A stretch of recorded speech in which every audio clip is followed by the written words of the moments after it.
So my capstone in essence is about video games. More specifically, I chose to look at first-person shooter video games that feature modern depictions of war. And by this, I mean it's a certain genre of games that have the player engaging in a first-person perspective under the backdrop of modern military conflict. And these are titles such as Call of Duty, Battlefield, and America's Army, all of which I looked at and analyzed for my project. To understand why any of this matters, the depictions, representations of these games, and a real-world connection between games like Call of Duty and US military recruitment, we must understand how the video game industry got here. The industry in less than half a century turned itself into a complete behemoth of an industry, and it now rivals and outsells Hollywood movies, best-selling books, and music. Games like Call of Duty are played by millions of people every day, and key to my project is to understand the consequences of these games' images, themes, and a real-world military sponsorship behind them, and how this shapes dominant ideology of military culture and gender politics. Also key to this project is the fact that video games are a commodity to be bought and sold. They're meant to make a profit for the company that developed the game.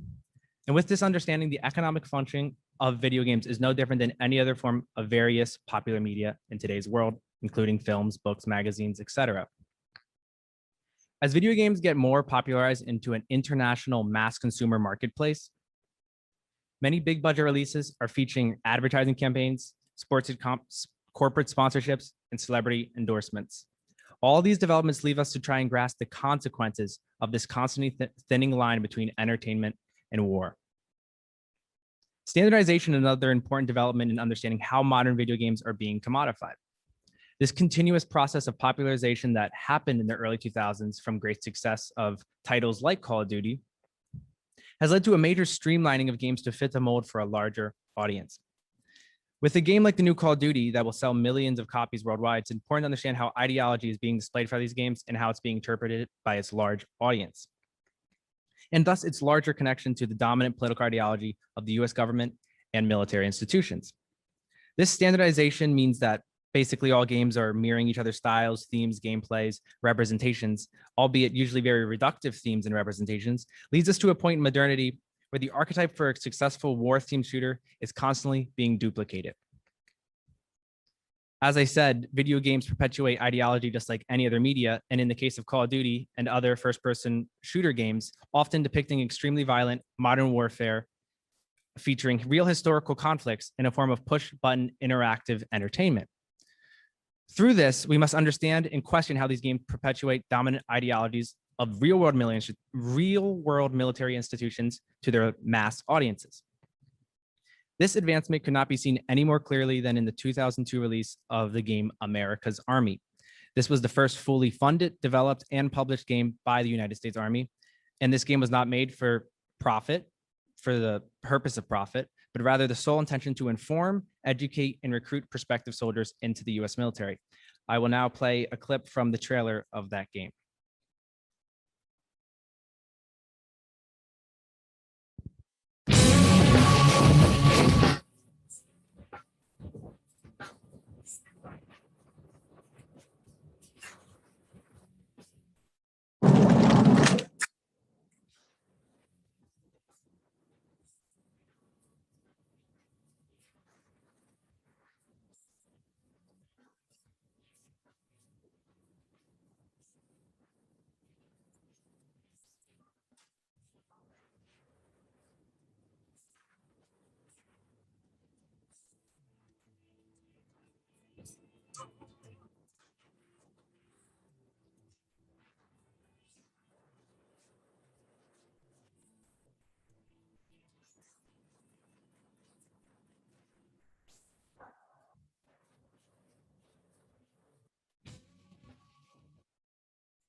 So this title, America's Army, outperformed many of the other first-person shooters around the same time of its release in the early 2000s. And the game was heavily promoted by the US Army, as well as you just saw through commercials like that. This game's success paved the way for future military gaming endeavors and proved that the gaming industry can be a highly effective form of military recruitment. In 2008, MIT study even found that 30% of all Americans aged 16 to 24 had a more positive impression of the Army because of playing America's Army. And even more amazingly, the game had more impact on recruitments than all other forms of Army advertising combined. Through its success, America's Army spawned several sequels and spinoffs, all relatively dealing with simulating a US soldier's experience who is stationed in the Middle East. The series is still going strong, and the US Army confirmed in 2018 that America's Army 5 will likely be out in the next 4 years, another aspect of its continuous standardization. Everything from promotion, the setting, advertising, and the subject matter of the original America's Army's titles align greatly with US normative recruitment strategies. This entails glorifying the US soldiers in the Army to a mythological degree, blatant notions of exceptionalism and nationalism, a mirroring of the socio-political climate of the US at the time, thus the early titles in the early 2000s in the build-up to the Iraq War,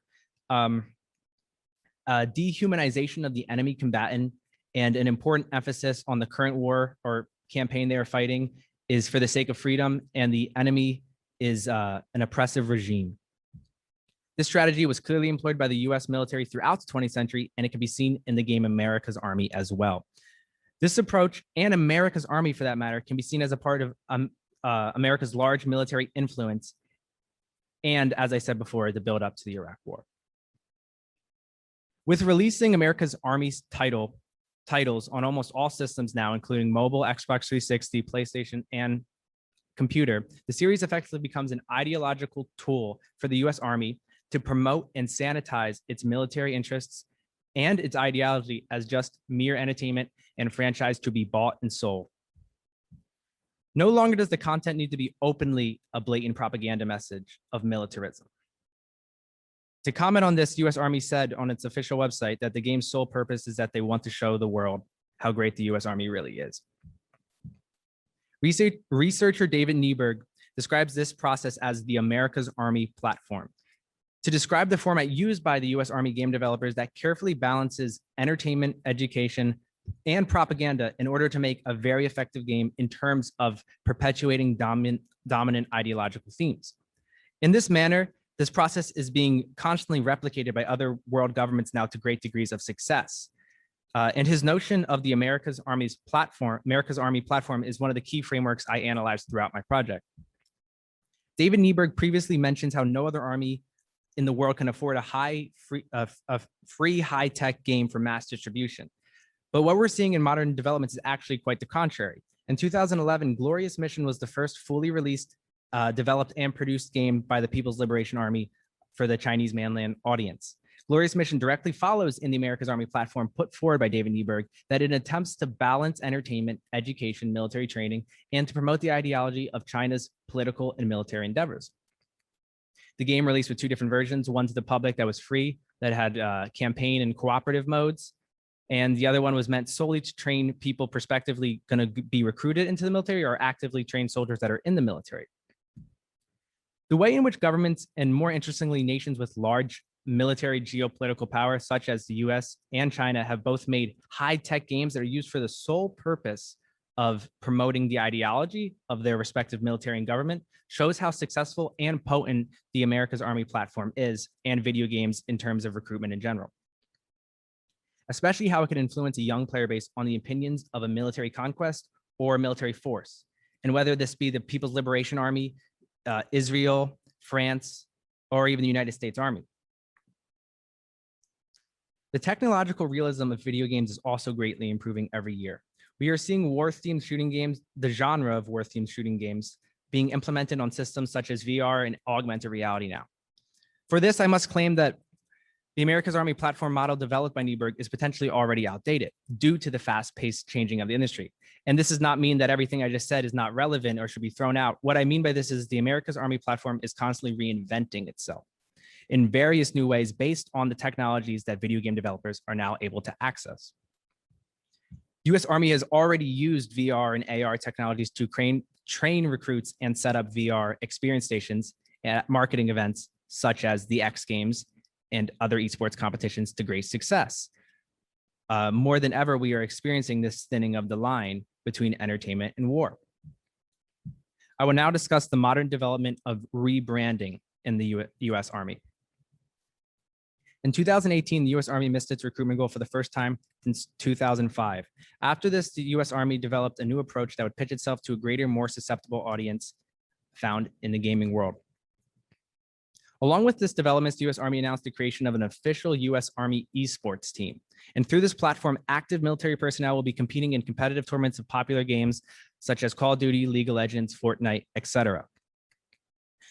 The U.S. Army's current rebranding also features recruiters getting sent to popular video game conventions and marketing events and setting up booths, which they did also with the buildup of America's Army. But what differs in this aspect now is that they are shedding their normal military gear and now instead wearing the official U.S. Army Esports team jersey.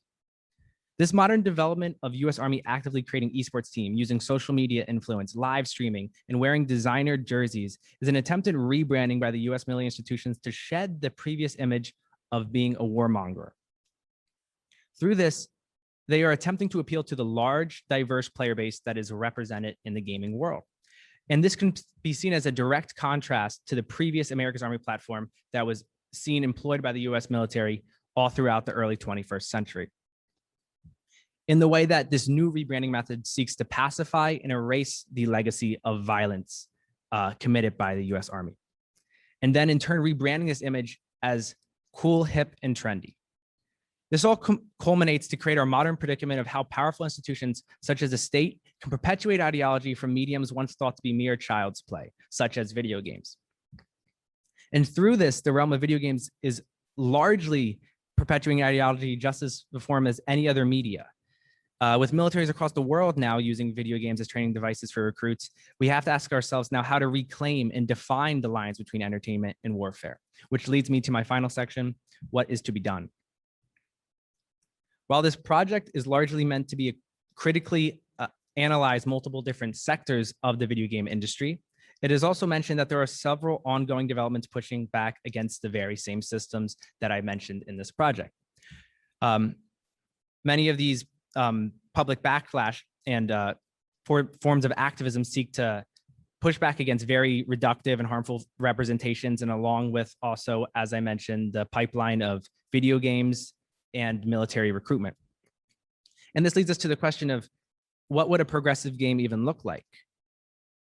And while I talked largely today about the biggest names in the video game industry that easily rake in billions of dollars every year, and where everything is just a means and end to maximize their profit, it should also be noted that there is a thriving independent game movement that often subverts harmful representations and the corporate and military connections of industry giants.